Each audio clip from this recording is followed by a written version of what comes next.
అనుదిన నిత్యజీవపు మాటలు. దేవుని నామానికి మహిమ కలుగునుగాక. దేవుని వాక్యాన్ని చదువుకుందాము. క్రీస్తు అనుగ్రహించు సమాధానము మీ హృదయంలో ఏలుచుండనీయుడి. ఇందుకొరకే మీరొక్క శరీరముగా పిలువబడితిరి మరియు కృతజ్ఞులై ఉండుడి. కొలస్సీలకు రాసిన పత్రిక 3వ అధ్యాయము 15వ వచనం. మనుషులకు సమాధానము యేసునొద్ద మాత్రమే దొరుకుతుంది.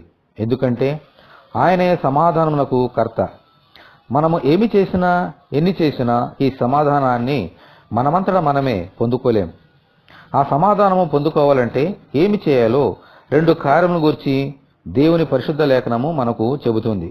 మొదటిది, దేవుని బిడ్డలందరూ మన ప్రభు అయిన యేసుక్రీస్తునందు ఒక్క శరీరంగా ఉండాలి. ఆ శరీరానికి వేరైతే ఆ శరీరానికి శిరస్సు అయిన ప్రభు నుండి సమాధానము కోల్పోతాం. అందుచేత మనము అనేక అవయవములుగా ఉన్నప్పటికీ ఒక్క శరీరంగా ఉండాలి. రెండవది, ఎల్లప్పుడూ దేవుని యందు కృతజ్ఞత కలిగి ఉండాలి.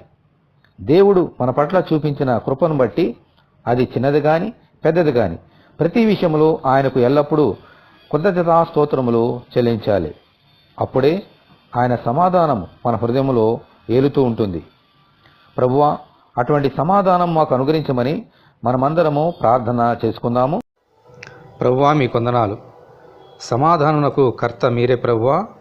ఈ లోకంలో మేము సమాధానంగా జీవించినట్లుగా మీ యందు భయభక్తులు కలిగి ప్రతి విషయమందును మీకు కృతజ్ఞతాస్తుతులు చెల్లించినట్లుగా కృప చూపించమని, ఈ వాక్యం వింటున్న నీ బిడ్డలందరినీ అలాగున దీవించమని యేసు అతి పరిశుద్ధమైన నామములో ప్రార్థన చేయుచున్నాము తండ్రి. ఆమెన్. దేవుని కృప మనకందరికీ తోడేండునుగాక. ఆమెన్. పరిశుద్ధ దేవుని మందిరం.